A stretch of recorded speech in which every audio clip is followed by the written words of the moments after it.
22 December 2003 তারিখে লোকসভাতে এই bill pass হয়েছিল যে সাঁওতালি, মৈথিলি, বোড়ো এবং ডোগরি এই 4টি ভাষা সংবিধানের 100তম সংশোধনীর মাধ্যমে সংবিধানের 8ম তফসিলে অন্তর্ভুক্ত হয়েছিল। তারপর থেকে সাঁওতালি ভাষায় বিভিন্ন জায়গায় এর চর্চা এবং সরকারিভাবে ব্যবহার বা পড়াশোনা এগুলো খুব দ্রুততার সঙ্গে চারদিকে শুরু হয়। তো যে সাঁওতালি ভাষা সংবিধানে অন্তর্ভুক্ত হলো, সেই সাঁওতালি ভাষার যে স্ক্রিপ্ট যেটাতে লেখা হয় সেটা হচ্ছে অলচিকি।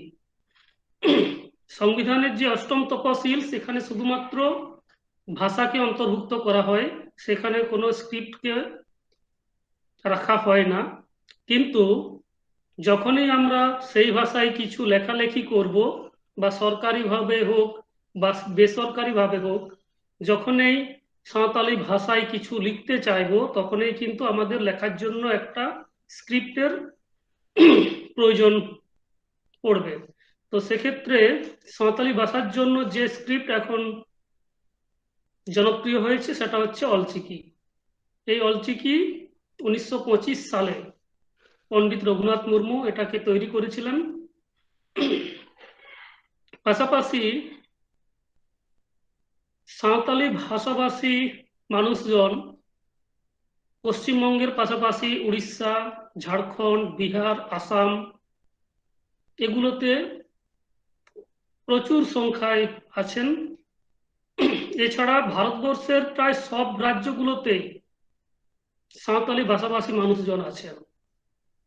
শুধুমাত্র দুটো রাজ্যে সাঁওতালি ভাষাভাষী মানুষজন নেই, বাকি সব রাজ্যে বিভিন্ন সূত্র মারফত তারা সেখানে গিয়েছেন এবং সেখানে আছেন। তো আজকে এই সাঁওতালি ভাষার যে স্ক্রিপ্ট সেটা হচ্ছে অলচিকি। সেই অলচিকি বিষয়ে একটু আলোচনা করব, এটার যে স্ক্রিপ্ট গুলো আছে এটা কি রকম। তো প্রথমেই সাঁওতালিতে যে স্ক্রিপ্ট গুলো আছে সেগুলো আমি একটু এখানে লিখছি। এটা অ,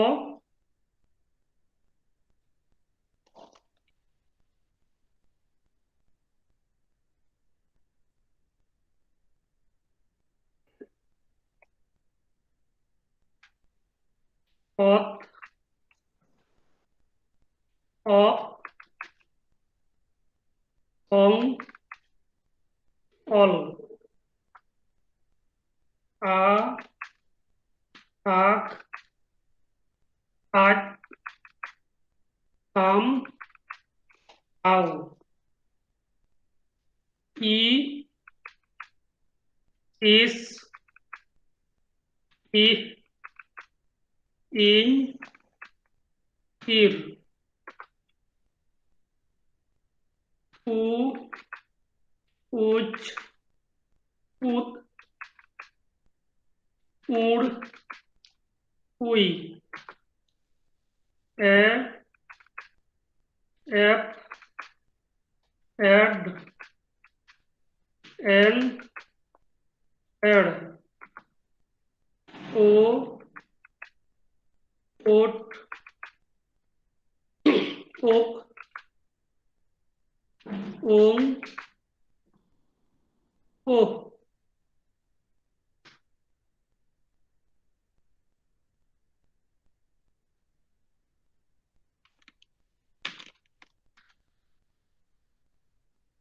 মু টুডে, গেলে টুডে,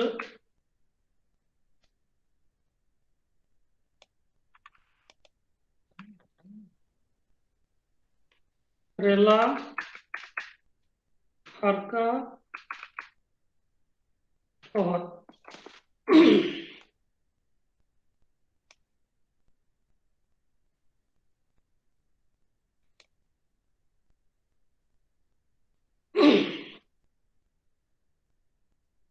এগুলো হচ্ছে সাঁওতালি স্ক্রিপ্ট।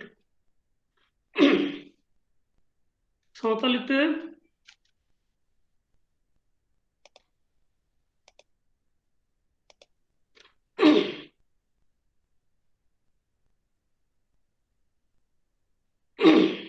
এখানে যে স্ক্রিপ্টগুলো দেখা যাচ্ছে,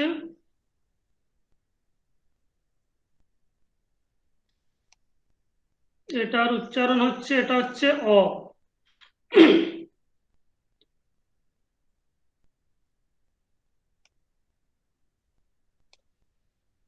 এটা হচ্ছে আ।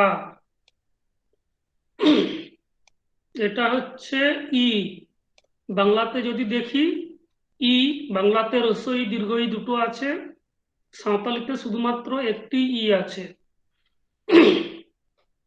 হ্রস্ব ই দীর্ঘ ই, এই একটি ই। তারপর উ, এটা বাংলাতে দুটো আছে, ঋস্ব উ দীর্ঘ উ, কিন্তু সাঁওতালিতে একটি আছে। তারপরে এটা হচ্ছে এ। বাংলাতে সেরকম কোনো নেই, বাংলাতে যেটি আছে সেটি হচ্ছে এ। সাঁওতালিতে এর পরিবর্তে আছে এ। বাংলাতে যেরকম বলা হয় দেখা, যদিও লেখা হয় দেখা, একার লেখা হয়, কিন্তু অনেক ক্ষেত্রে সেটা উচ্চারণ করা হয় দেখা, এ। এই যে উচ্চারণ এ, সেটাই সাঁওতালিতে এটি হচ্ছে এ। তারপরে নিচে আছে, এটা হচ্ছে ও।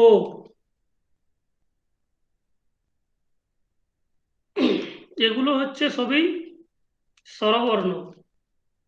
এগুলো যেগুলো লিখলাম, এগুলো এগুলো হচ্ছে সাঁওতালিতে বা অলচিকিতে এই 6টা স্বরবর্ণ আছে। সাঁওতালি ভাষাকে এই 6টা স্বরবর্ণের মাধ্যমে লেখা যায়। এর সঙ্গে কিছু চিহ্ন নিচের লাইনে যেগুলো আছে, এই যে এই চিহ্ন দুটো, মু টুডে আর গলে টুডে, নিচে যেগুলো আছে, এই দুটো চিহ্ন মিশিয়ে এখান থেকে আরো নতুন কিছু স্বরবর্ণের মতো কিছু উচ্চারণ লেখা যায়। এরপরে বাকি যেগুলো আছে, এই যে এখান থেকে এগুলো, এগুলো সবই হচ্ছে স্বরবর্ণ। সাঁওতালিতে বলা হয় এগুলোকে কেচেদ আড়াং। বাঁদিকে যেগুলো আছে অ আ, যেগুলো স্বরবর্ণ, সেগুলোকে বলা হচ্ছে রাহা আড়াং। আর ডান দিকের এগুলোকে বলা হচ্ছে কেচেদ আড়াং বা ব্যঞ্জন বর্ণ। এগুলোর যে ব্যবহার, সেটা অনেকটা ইংরেজির মতো। আমি একটা এক্সাম্পল এখানে লিখছি, ইংরেজিতে আমি লিখছি, যদি ইংরেজিতে এখানে লেখা হয়, ইংরেজিতে আ A M I, A M I, এটাকে যদি আমি উচ্চারণ করি, এটা হবে আমি। তো সেইভাবে সাঁওতালিতেও যদি লিখতে যাই আমি, তাহলে এখানে যে আ আছে, এই আ লিখতে হবে, এই আ। আর এখানে যে আম, যে ম বলে যে অক্ষরটি আছে, এই যে এখানে এটাকে লিখতে হবে, এই অক্ষরটিকে লিখতে হবে আম। আর এখানে যে হ্রস্ব ই আছে, এটাকে লিখতে হবে। অনেকটা ইংরেজির মতো এগুলো পাশাপাশি বসে শব্দ গঠিত হয়, যেমন এ এম আই আমি, সেরকমই এটা লেখা যায় আ আম ই, আমি। আরো একটি শব্দ লিখছি, ইংরেজিতে যদি সেটাকে লিখি পি ইউ এম আই, তুমি।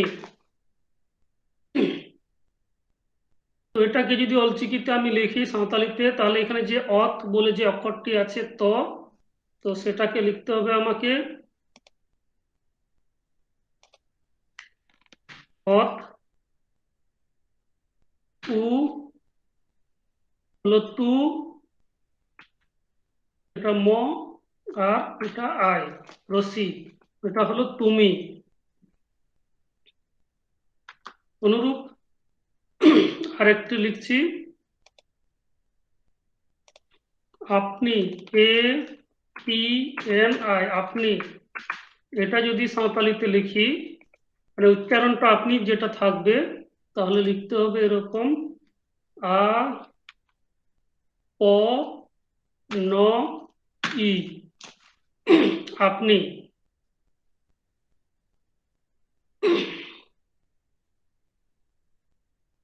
তো একইভাবে একটি সাঁওতালি শব্দ লিখছি, এগুলো সবই বাংলা শব্দের উদাহরণ দিলাম। এরপর একটি সাঁওতালি শব্দ লিখছি: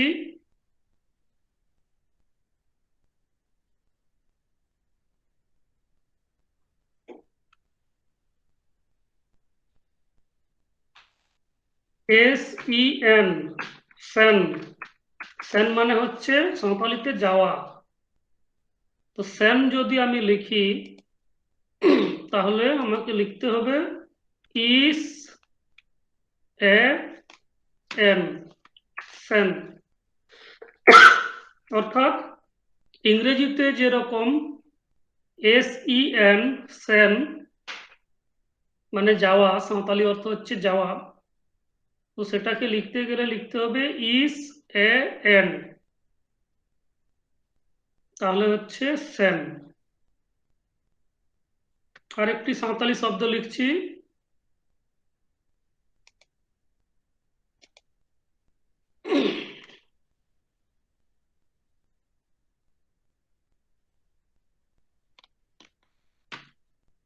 ডি এ আর ই, দারে। এটাকে উচ্চারণ করতে পারি দারে। দারে মানে হচ্ছে গাছ। তো এই দারেকে যদি আমি লিখতে যাই অলচিকিতে, তাহলে লিখতে হবে উদ, এই যে অক্ষরটি আছে উ, উচ, উদ, উড়, উই। তো এই যেটা দ আছে, দ লিখলাম।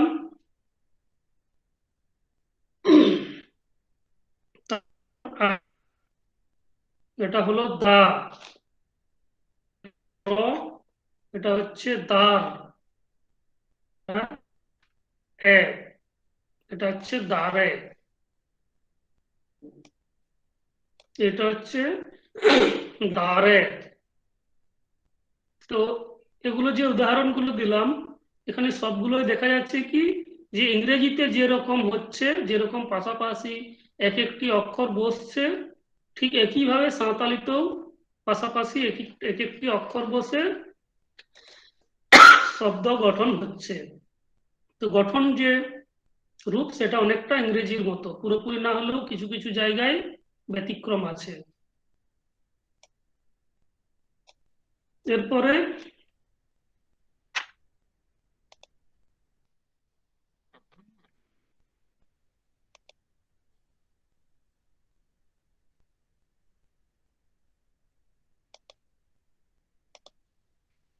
এই যে অক্ষর, এটা হচ্ছে ত। বাংলাতে যদি বলি তাহলে হচ্ছে ত, এই ত। কিন্তু যদি ত, এটা হলো ত, এটাতে যদি অলচিকিতে লিখতে যায় ত, তাহলে আমাকে লিখতে হবে এরকম: অ আর অ। এটা হলো অত আর অ। তো আবার যদি তা লিখি, তা, তাহলে আমাকে লিখতে হবে এটাকে এইভাবে: অত আর আ, এরকম। অনেকটা ইংরেজির মতো এক্ষেত্রেও দেখা যাচ্ছে। ইংরেজিতে যদি এটাকে আবার লিখি, তাহলে কিরকম লিখতে হবে: ত কে লিখতে হবে টি এ, ত। আবার তাকে যদি লিখতে যায় সেক্ষেত্রেও টি এ, এটাই লিখতে হবে। তো অনেকটা এরকম। কিন্তু সাঁওতালিতে যেটা হয়, এখানে পরিষ্কার বোঝা যায় যে আমি কি লিখেছি এখানে। এটা হচ্ছে ত, কিন্তু ইংরেজিতে এটাও ত, আবার এটাও ত, বা এটা ত না তা সেটা বোঝা যাচ্ছে না। কিন্তু সাঁওতালিতে এটা পরিষ্কার বোঝা যাচ্ছে যে এটা হচ্ছে তা। আবার যদি লিখি তো, এই তো যদি লিখি তাহলে ইংরেজিতে আমাকে লিখতে হবে টিও, টিও, তো। তো সেটাকে যদি সাঁওতালিতে লিখি তাহলে আমি লিখতে পারবো অত,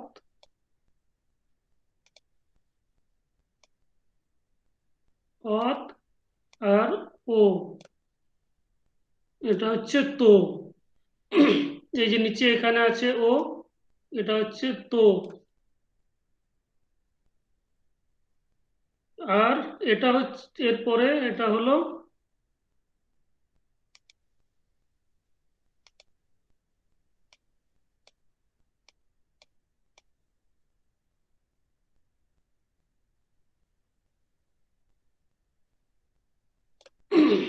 এরপরে এই যে অক্ষর এটি হচ্ছে অ। অ বাংলাতে যদি বলা হয় যে বিসর্গ, বিসর্গ, এর যে উচ্চারণ বা ব্যবহার, অনুরূপভাবে এর ব্যবহার। এটি আবার অনেক ক্ষেত্রে গ এর মতো ব্যবহৃত হয়। যেরকম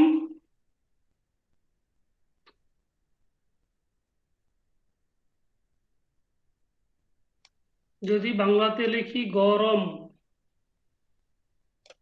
গরম, সেক্ষেত্রে আমাকে লিখতে হবে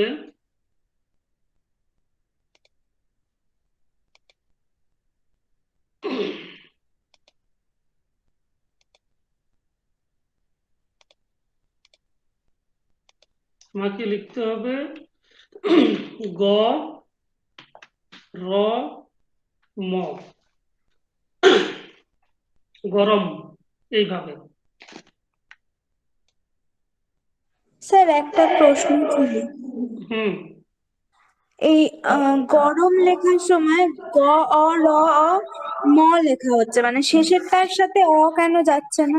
মানে সবকটার পাশে পাশে গ এর পাশে অ থাকছে, র এর পাশে অ থাকছে, তাহলে ম এর পাশে মানে অলচিকি ম এর পাশে অ কেন থাকছে না? হ্যাঁ, তো এটা হচ্ছে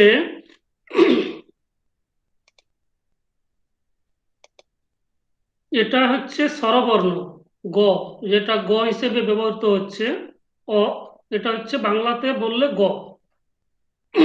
কিন্তু বাংলা যে গ আছে এখানে গ প্লাস অ আছে, তবে তো এটা গ হচ্ছে, হ্যাঁ। কিন্তু কিন্তু সেটা উজ্জ্ব থাকে। হুম। কিন্তু অ্যাকচুয়ালি যে বাংলার যে গঠন গ এর সঙ্গে অ নিয়ে হচ্ছে গ, এটা নিয়ে হচ্ছে গ। তো অনুরূপ ভাবে এখানে সাঁওতালিতে এটা হচ্ছে গ আর অ, দুটো নিয়ে, এই দুটো নিয়ে হচ্ছে গ। এরপর যদি আমি এই তিনটেকে নিই, এই গ নিলাম, অ নিলাম আর র নিলাম, এই তিনটে যদি নিই তাহলে কি হলো, গ, অ আর র। র কিন্তু এখানে অসম্পূর্ণ। র, যতগুলো এখানে ব্যঞ্জন বর্ণ আছে এগুলো সবই অসম্পূর্ণ। যতক্ষণ এদের পাশে স্বরবর্ণ না যুক্ত হচ্ছে আগে বা পিছনে, ততক্ষণ এদের উচ্চারণ মানে অর্ধেক উচ্চারণ হবে। তাহলে এখানে গ ছিল, গ এর পরে যদি র হয় তাহলে হচ্ছে গড়। এই তিনটি যদি নেই তাহলে এর উচ্চারণটা হবে গড়। তারপরে যদি এই চারটি নেই তাহলে এর যে উচ্চারণ সেটা হবে জি এ আর এ, ইংরেজিতে যদি বলি, বা বাংলায় বললে হবে গর, গর। এক্ষেত্রে আরেকটা এখানে লিখছি,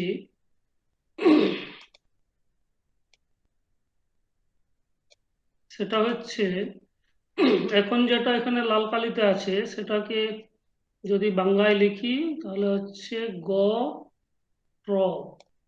এটা আমরা কি পড়বো, এটা গর, এটাও হতে পারে, আবার গর এটাও হতে পারে। কিন্তু আচ্ছা। সাঁওতালিতে লেখার সময় এটা একদম পরিষ্কার করে বোঝানো হয় যে এটা গর না গর। যদি আচ্ছা। এই তিনটি যদি নেই, এই তিনটি, এখান থেকে এই তিনটে যদি নেই, তিনটে অক্ষর, তাহলে হবে গর, জি এ আর।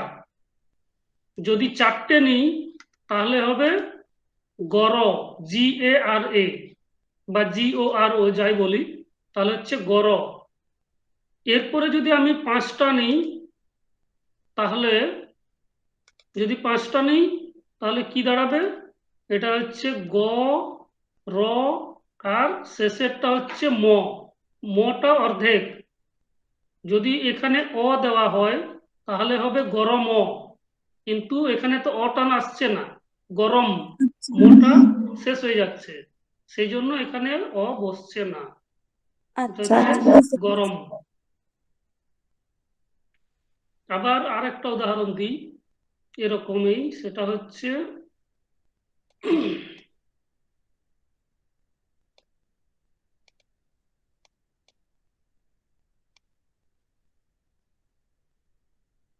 সেটা হচ্ছে কর্ম। আমি যদি লিখি কর্ম, ক ময়রে কর্ম, তো এটাকে যদি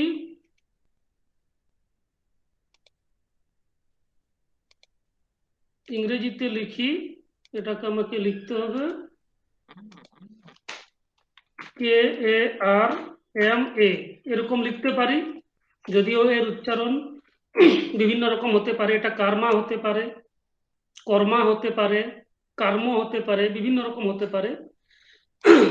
কিন্তু আমি যদি সাঁওতালিতে এটাকে লিখতে যাই তাহলে আমাকে লিখতে হবে ক, অর্থাৎ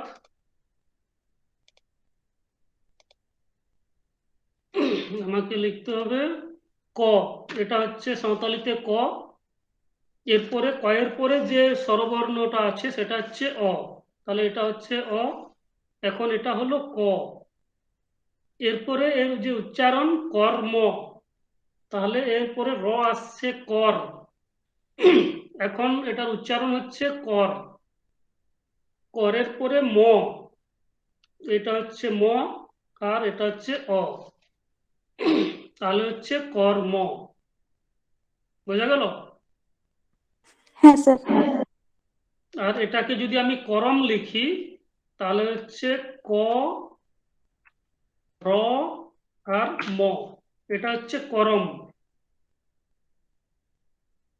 আর উপরেরটা এটা হচ্ছে করম, KARAM, করম। আর উপরেরটা হচ্ছে কর্ম, KARMA, কর্ম। মোটামুটি একটা যদি কম্পেয়ার করি এরকম দাঁড়াবে। ধর্ম একই রকম, তো এটা হচ্ছে গ এর ব্যবহার। এরপরে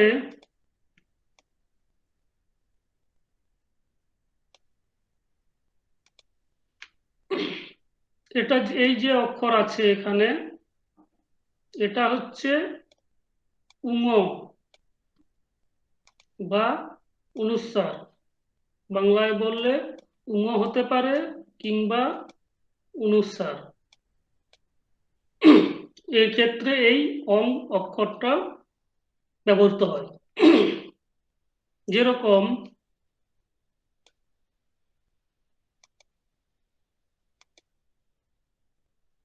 একটা লিখছি,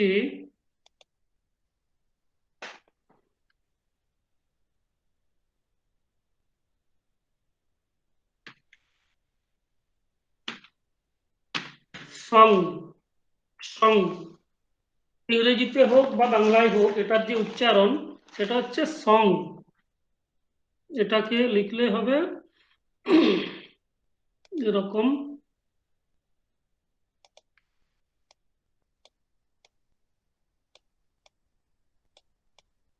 উঙ হতে পারে বা অনুস্বার হতে পারে, সং। তো এই রকম জায়গায় এই অং অক্ষর ব্যবহার হয়, সেটা হচ্ছে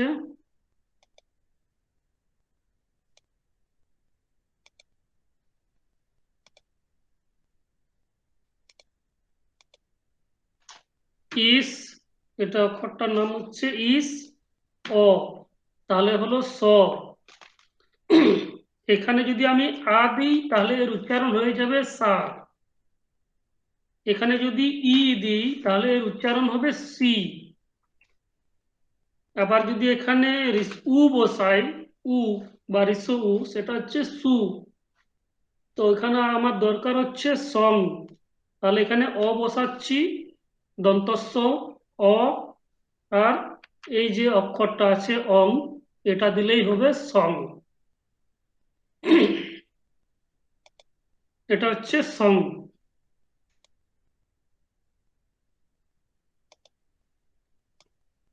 এইরকম ক্ষেত্রে যেখানে উংসার বা উঙ থাকবে সেখানেই এই অং লাগাতে হবে। এরপরে যে অক্ষরটা আছে সেটা হচ্ছে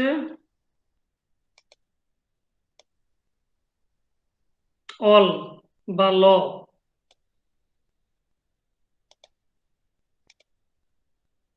এই যে অক্ষরটা, এটা হচ্ছে ল। বাংলাতে হলে হবে ল, আর ইংরেজিতে হলে হবে এল। এর মতো এর ব্যবহার। কিছু উদাহরণ দিই। এটা হচ্ছে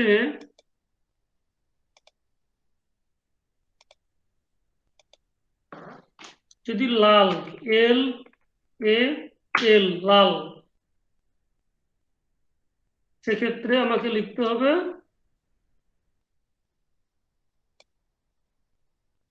এটা হচ্ছে অল, এটা হচ্ছে আ, এটা হচ্ছে ল, এটা হচ্ছে লাল। এরকম।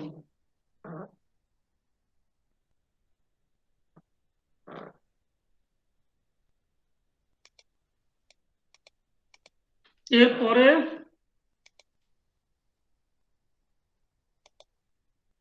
এই যে অক্ষর, এটা হচ্ছে বাংলায় হলে এটা হবে ক। বাংলায় ক, বা ইংরেজিতে এর ব্যবহার কে।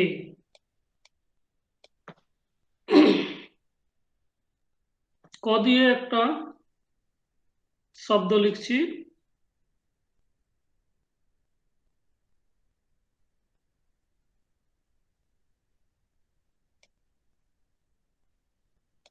কাছে।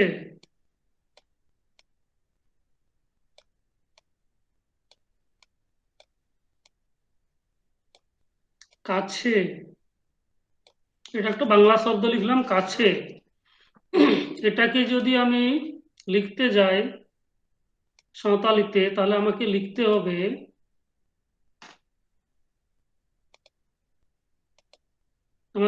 হবে আক বা ক, যেটা কে, এরপরে আ, এটা হচ্ছে কা। এরপরে এই যে এখানে আছে এটা হচ্ছে চ, এটা আমি চ দিলাম, এটা হলো কাচ।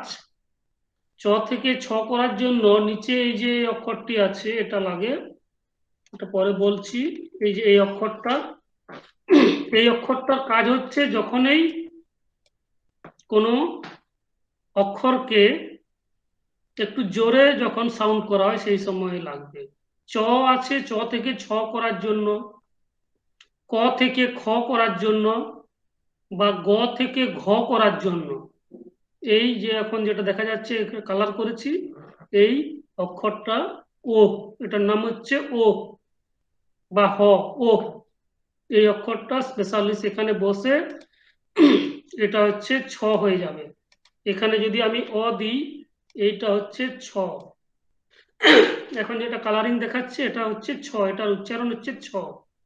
এখানে যদি অ এর পরিবর্তে আ দিই তাহলে এর উচ্চারণ হয়ে যাবে ছা। এর উচ্চারণ হচ্ছে ছা। আবার এখানে যদি ই দিই তাহলে এর উচ্চারণ হয়ে যাবে ছি। তো আমি লিখতে চাইছি কাছে, কাছে। তো সেই জন্য এখানে এ, এই এটা অনেকটা এর মতো ব্যবহৃত হয়। এটা যেটা লিখেছি এর উচ্চারণ হচ্ছে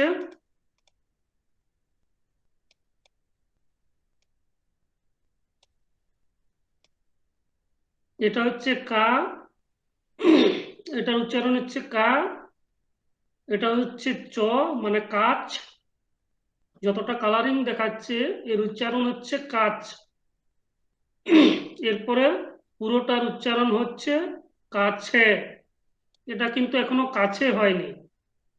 সাঁওতালিতে যেটা আছে সেটা হচ্ছে এ কিন্তু নেই। তো এটার যে উচ্চারণ সেটা হচ্ছে কাছে। এই কাছের থেকে এটাকে কাছে করতে গেলে এইখানে একটা ডট আমাকে বসাতে হবে। এর নাম হচ্ছে গহলে টুডে। এই গহলে টুডে এর কাজ হলো এই যে এ ছিল এটাকে এতে পরিণত করা। আমার ছিল এটা এর সঙ্গে যখনই এই গহলে টুডে বসবে তখনই এর উচ্চারণ হবে এ। তাহলে এর যে পূর্ণাঙ্গ উচ্চারণ সেটা হচ্ছে কাছে। অর্থাৎ উপরে যেটা বাংলায় লিখেছি কাছে, সেটাকে যদি সাঁওতালিতে লিখতে হয় তাহলে আমাকে এইভাবে লিখতে হবে যে কাছে। এটা হচ্ছে কাছে।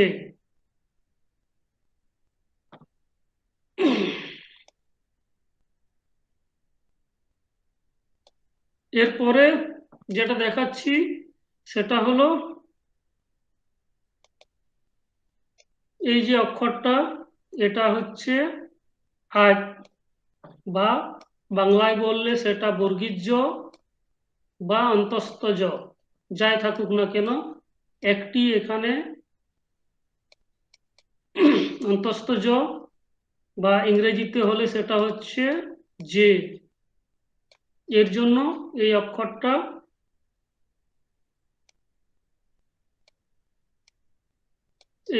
হচ্ছে জ। দু একটা উদাহরণ দিই এখানে।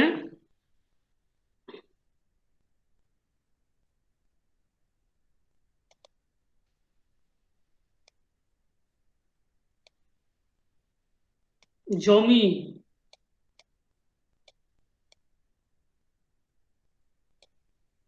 জমি, এটা যদি আবার এটাকে যদি আমি সাঁওতালিতে লিখি তাহলে আমাকে লিখতে হবে, এটা হচ্ছে বর্গীয় জ বা যে, যে, এটা হচ্ছে অ, তাহলে হচ্ছে জ। আমি যদি এটা লাগাই আ লাগাই যে এর সঙ্গে বা জ এর সঙ্গে তাহলে হয়ে যাবে যা।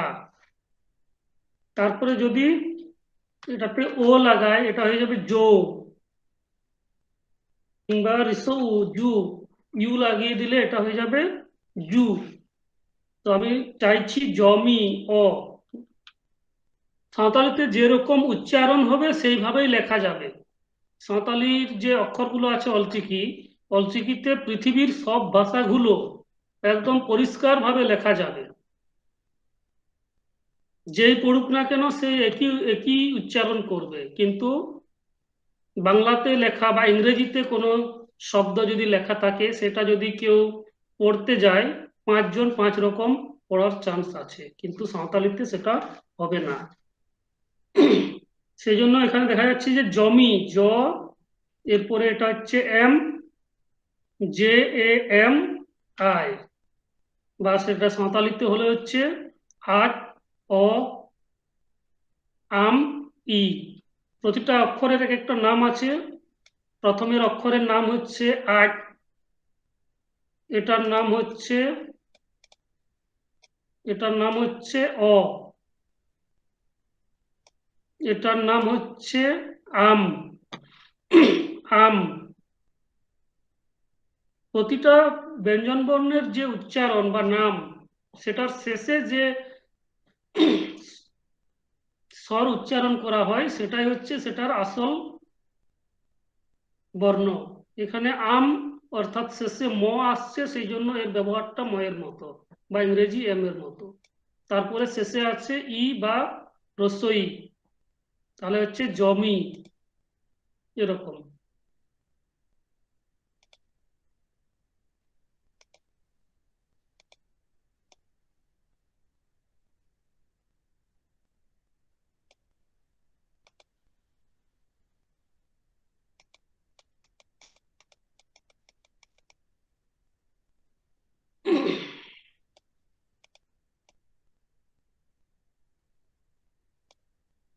এরপরে যে অক্ষর আছে এটি হচ্ছে আম।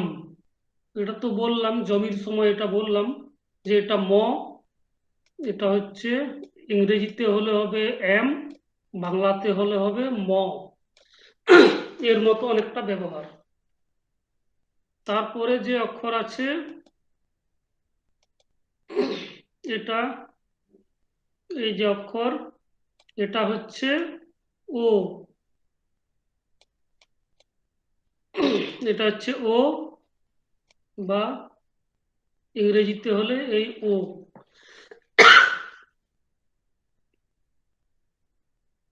কিছু উদাহরণ দিচ্ছি, স্যার যেরকম স্বরবর্ণেও তো একটা ও আছে। হ্যাঁ, স্বরবর্ণতে একটা ও আছে, এখানে নিচে আছে বাঁদিকে। আর হ্যাঁ। এটা হচ্ছে ব্যঞ্জন বর্ণের ও। এটা একটা আলাদা ব্যবহার আছে, আমি সেটা দেখাচ্ছি। দুটোই দেখাচ্ছি, এই ও আর এই ও, আও। উম, এই যে একটা আছে,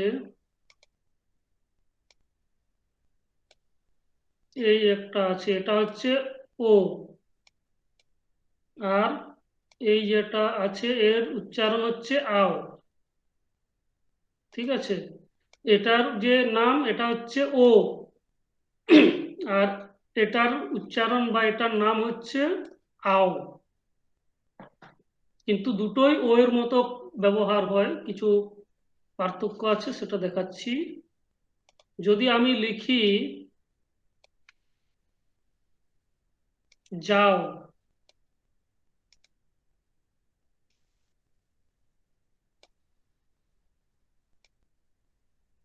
যাও,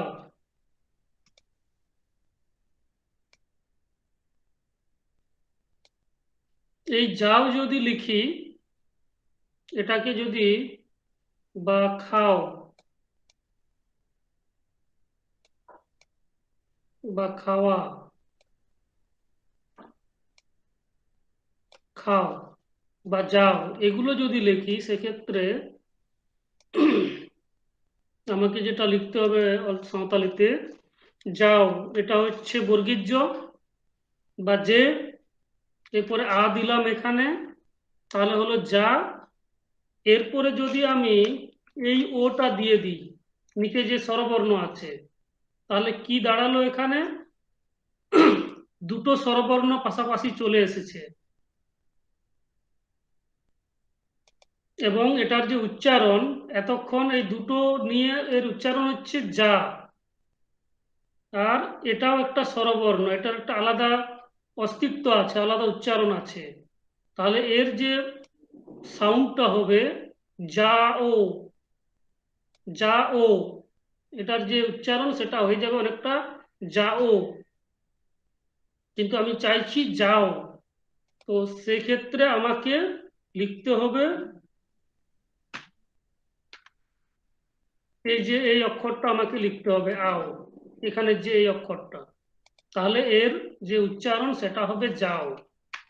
সেভাবে যদি খাও, এটা হচ্ছে ক, আর এটা হচ্ছে ও, ক থেকে খ করার জন্য এটা হচ্ছে হয়ে গেল খা, আর এটা হচ্ছে খাও।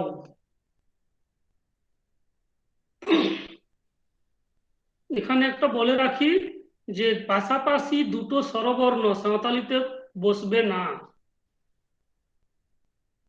এখানে একটি স্বরবর্ণ আছে, কিন্তু এখানে যদি আমি এটাকে বসিয়ে দিই তাহলে কি হলো, দুটো স্বরবর্ণ চলে এলো পাশাপাশি। কিন্তু সাঁওতালির যে শব্দ গঠন, সেইভাবে দুটো স্বরবর্ণ কখনোই বসবে না। সেই জন্য এটা একটা শর্টকাট নিয়ম, যে এটা ভুল আছে। এখানে হবে এটা খাও, যাও, খাও।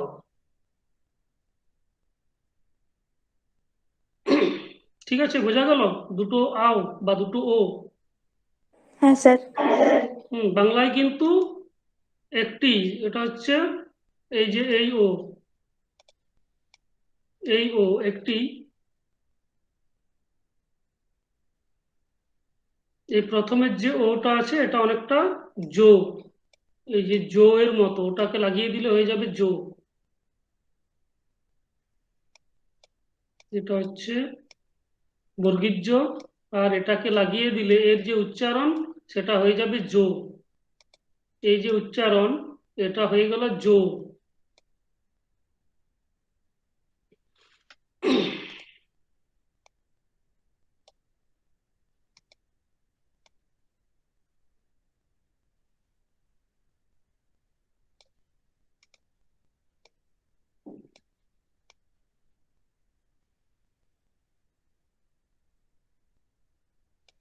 এরপরে আসছে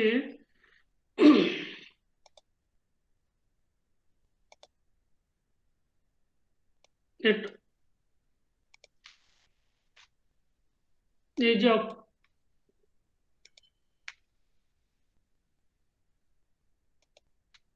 এই অক্ষরটা হচ্ছে ইস। এই যে অক্ষরটা এটা হচ্ছে ইস বা দন্তস্ব।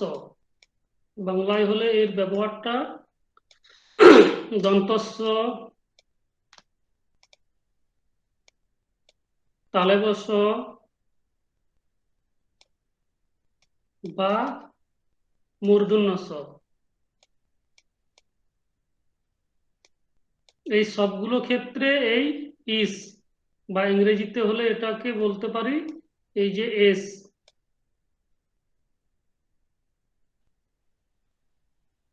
একটা শব্দ লিখছি, সেটা হচ্ছে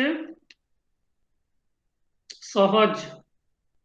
বাংলা শব্দ একটা লিখছি,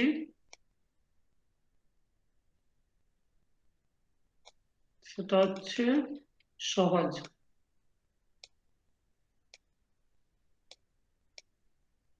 দন্তস্ব অ বর্গীয় জ, এটা হচ্ছে সহজ।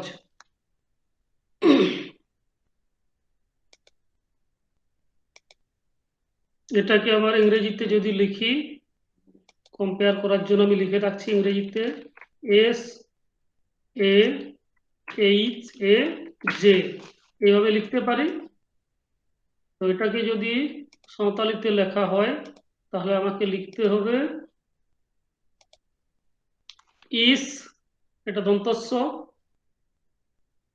অ, এটা হচ্ছে এর উচ্চারণ হচ্ছে এখন স, এরপরে হ, তাহলে এটা হচ্ছে হ বা এইচ, এটা হচ্ছে অ, তাহলে হলো সহ।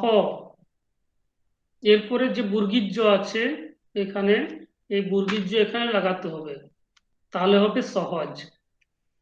এক্ষেত্রে এখনো কিন্তু সহজ সম্পূর্ণ হয়নি। এটা সহজকে সম্পূর্ণ করতে গেলে এখানে একটি অহত লাগবে। এই যে অক্ষর, এর নাম হচ্ছে অহত। যখনই, তাহলে এটা হচ্ছে সহজ।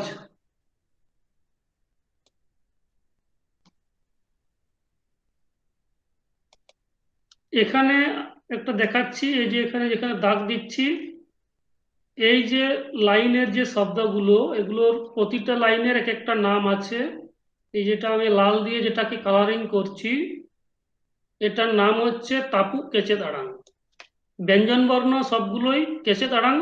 এই যে এখান থেকে এগুলো সবগুলোই, তার মধ্যে প্রথমের যে এগুলো আছে এটা হচ্ছে আরহার কেচে দাঁড়ান, তারপরে হচ্ছে তাপুক কেচে দাঁড়ান, তারপরে হচ্ছে রাড়াং কেচে দাঁড়ান, আর শেষের যেটা লাইনটা আছে উপর থেকে নিচে, এটা হচ্ছে জেতলাত কেচে দাঁড়ান। এই যে এটা, তো এরকম সবগুলো এক একটা নাম আছে। তো এখানে যে লাল যেটা কালারিং করেছি, এটার নাম হচ্ছে তাপু কেচে দাঁড়ান। অর্থাৎ এগুলো অসম্পূর্ণ গ, অসম্পূর্ণ বর্গের জ।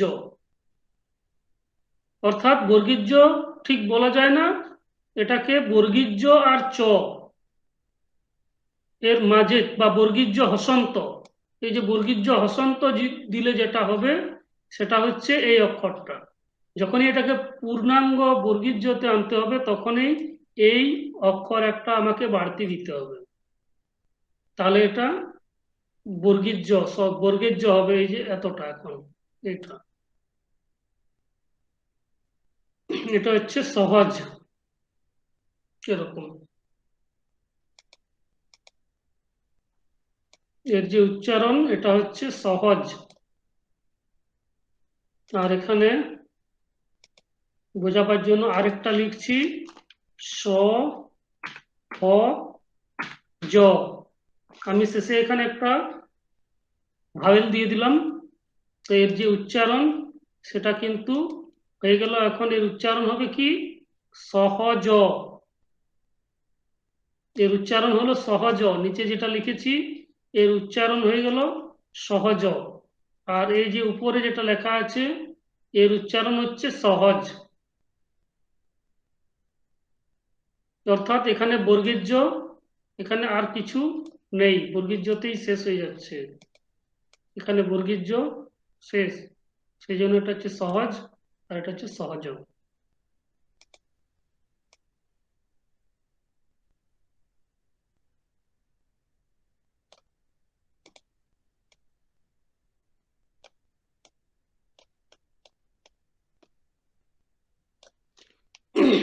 এরপরে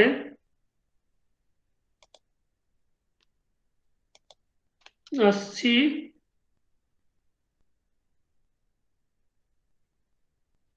এই যে অক্ষরটা, এটা হচ্ছে ই।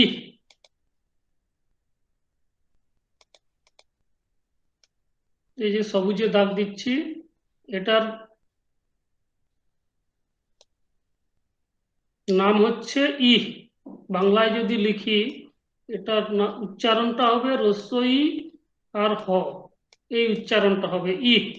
এরকম হসন্ত দিলে যে উচ্চারণটা হবে এর উচ্চারণ সেরকম হচ্ছে ই। এটা বাংলাতে হলে হবে হ, আর ইংরেজিতে হলে এটা হবে এইচ, এই এইচ। এখানে আর একটা কি আছে, এটার নাম হচ্ছে ও। নিচে যেটা কালারিং করছি হলুদ ইয়েতে সবুজে, এর নাম হচ্ছে ও। ও উপরেরটার নাম হচ্ছে ই, এটার নাম হচ্ছে ই, আর এটার নাম হচ্ছে ও। পার্থক্য হচ্ছে ওটা শুধুমাত্র একটি যে উচ্চারণটাকে পাল্টে দেবে, ক থেকে খ করার জন্য, গ থেকে ঘ করার জন্য, দ থেকে ধ করার জন্য, তখন এই যে ও এটা লাগবে। আর যদি হ থাকে যে কোনো শব্দে তাহলে শুধু তাহলে এই অক্ষরটা হবে, তখন যদি শুধু হ থাকে তাহলে এই অক্ষরটা তখন বসবে। এটা হচ্ছে শুধুমাত্র হ।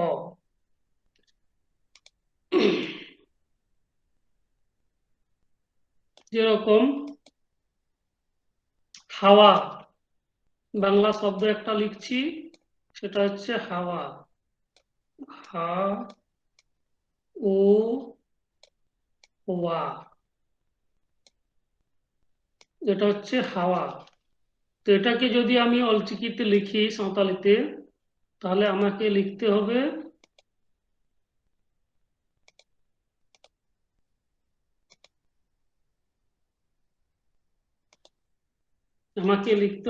এটা। আমি যদি এই অক্ষরটা লিখি এটা হবে না, এটা ভুল। আমাকে লিখতে হবে এই ই, উপরের যে সবুজ কালারিং যেটা দেখাচ্ছে এটা লিখতে হবে। তাহলে এটা হলো হ।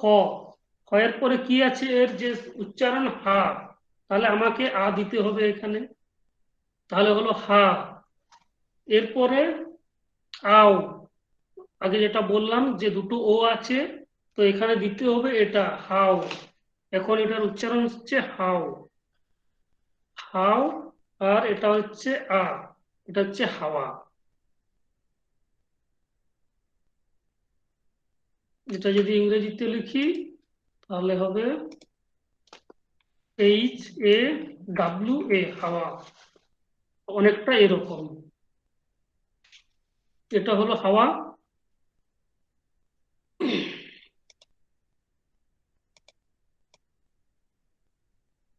তারপরে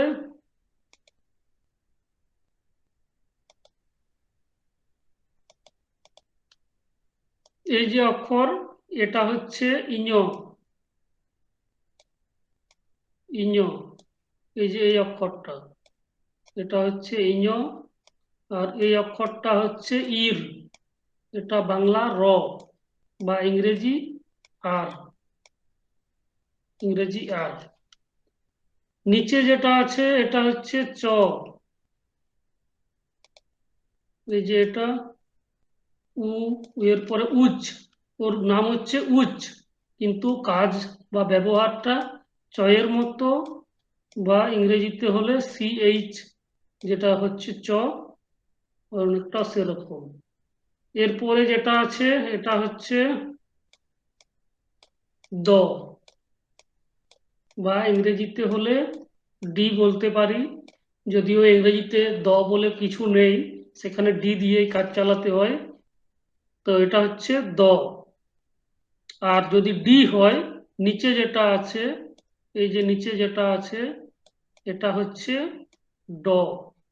বাংলাতে ড আর ইংরেজিতে ডি, দুটোই ডি লাগছে, কিন্তু উপরেরটা হলে দ, নিচেরটা হলে ডি।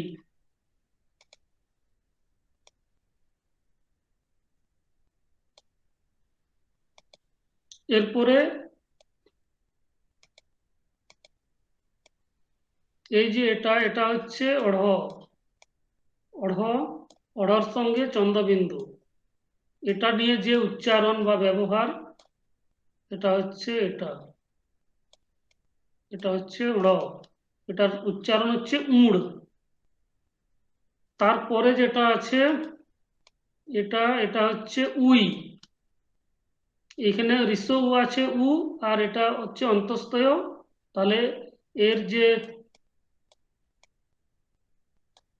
ব্যবহার সেটা হচ্ছে অন্তস্থ বা ওয়াই এর মতো, আর এর যে নাম সেটা হবে ঋস্ব উ দিয়েই সবগুলোর নাম। এটা হচ্ছে চ, তো ঋস্ব উ আর চ নিয়ে হচ্ছে উচ্চ। এটা হচ্ছে দ, ঋস্ব উ আর দ নিয়ে এর উচ্চারণটা বা নাম হচ্ছে উদ। একইভাবে ঋস্ব উ আর অন্তস্থ, এর নাম হয়ে যাচ্ছে উই। তাহলে এর নাম যদি হয়, তাহলে এর উচ্চারণটা হবে উই, আর কাজটা হবে বা ব্যবহার হবে অন্তস্তয় বা ওয়াই এর মতো।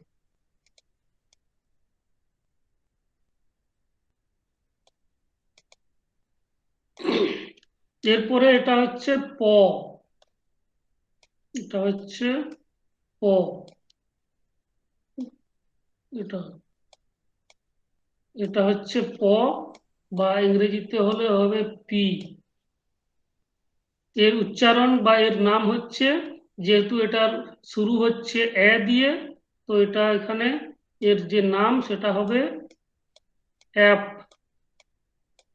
এই অক্ষরটার যে নাম, এটা হচ্ছে অ্যাপ। তারপরে এটা এড, এটা তো বললাম ড। এটা হচ্ছে ন, দন্ত ন।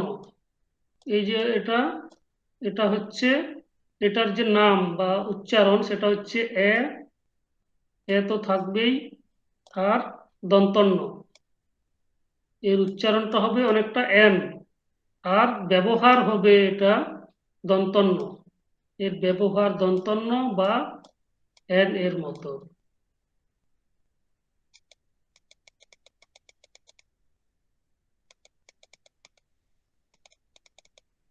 এরপরে এই যে অক্ষর, এটা হচ্ছে অড়। বাংলাতে যদি বলি তাহলে এটা অড়। এরপরে এই যে এখানে আছে ও, ও এর পরে যেটা আছে এটা হচ্ছে এই যে এটা, এটা হচ্ছে এর উচ্চারণটা হবে ও আর ট, ওট। এই অক্ষরটার নাম হচ্ছে ওট, আর ব্যবহারটা হবে ট এর মতো, বা ইংরেজিতে হলে টি এর মতো।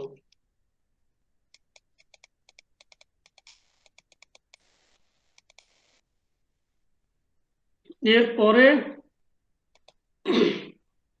এটা হচ্ছে ওপ। এটা হচ্ছে ওপ এর নাম হচ্ছে ও আর ব, ওক হসন্ত দিতে হবে। ওক এর উচ্চারণ অনেকটা ওক, আর ব্যবহারটা হবে বয়ের মতো। একইভাবে এই যে অক্ষরটা আছে এটার নাম হচ্ছে ও আর উম দিয়ে যদি করি তাহলে হবে ওং। ওং অ্যাকচুয়ালি এটা হচ্ছে ও এর মাথায় চন্দ্রবিন্দু থাকবে, এরকম এরকম থাকলেই এটা হবে ওং। ও এর সঙ্গে এটাতে চন্দ্রবিন্দু মিক্সড আছে, এটা হলো। আর একটা হচ্ছে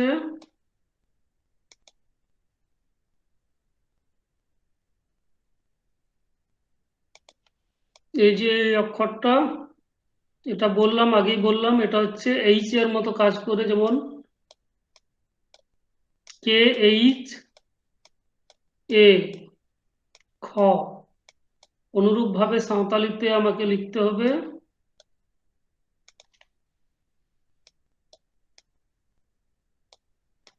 আক, ও আর অ, তাহলে হবে খ। তো এই যে ক থেকে ইংরেজিতে যেভাবে এটাকে খ করা হচ্ছে, সাঁওতালিতেও একইভাবে ক থেকে খ করার জন্য শেষের এই ও, এই লেটারটা কাজে লাগবে। মোটামুটি এগুলোই হচ্ছে অক্ষর। আর তাছাড়া বেশ কিছু টুডে চিকি এক্সট্রা কিছু আছে, সেটা হচ্ছে মু টুডে। এই যে নিচে যেগুলো দেখা যাচ্ছে,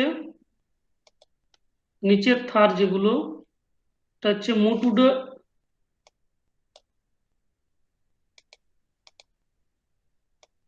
এই যে লাস্টের যে লাইনটা আছে এখানে নিচে, এটা হচ্ছে একটা হচ্ছে মু টুডে, গেলে টুডে, রেলা,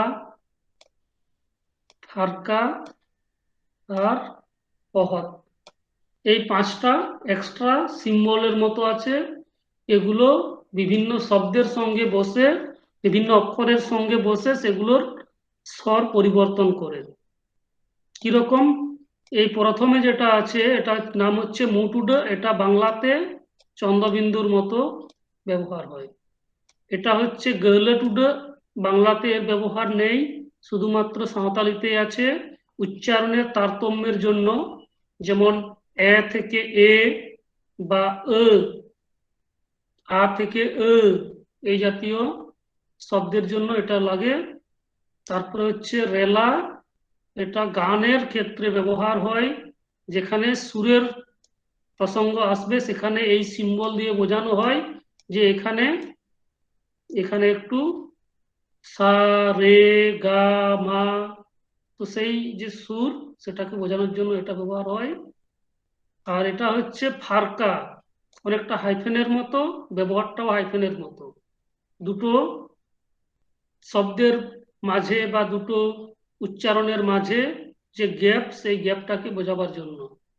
আর এটা হচ্ছে অহত, এটা বললাম যে তাপু কেচে আড়াং, মূলত এই যে অক্ষর এটা হচ্ছে গ বা বিসর্গর।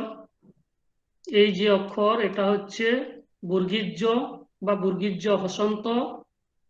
আর হচ্ছে এই যে অক্ষর এটা হচ্ছে দ বা অসম্পূর্ণ দ, উদ। আর একটা হচ্ছে ও, এটা হচ্ছে ব বা অসম্পূর্ণ ব। সাঁওতালিতে এই চারটে লেটার বা বর্ণের আলাদা ব্যবহার আছে, উচ্চারণ আলাদা রকম উচ্চারণ আছে। সেক্ষেত্রে গ কে পূর্ণাঙ্গ গ তে পরিণত করার জন্য এই অহৎ বসে, এটা এখানে বসবে, এটা হয়ে যাবে গ। অটা হবে না, তখন গ শেষ হয়ে যাবে। এটা বর্গীর জ থেকে জ, দ থেকে পূর্ণাঙ্গ দ, এরকম হবে। তো এটাই হচ্ছে অলচিকির যে ব্যবহার বা যে লেখার স্যার যে, ফার্কার দিকগুলো বলবেন? হ্যাঁ বলো। ফার্কার ব্যবহারটা আরেকবার বলবেন? ফারকা, ফারকা হ্যাঁ হচ্ছে স্যার। ওটা হাইফেনের মতো, বাংলাতে যেরকম হাইফেন থাকে না, তো সাঁওতালিতে সেরকম অনেকগুলো শব্দ আছে যেখানে এটার ব্যবহার আছে। যেমন একটা উদাহরণ দিচ্ছি, সেটা হচ্ছে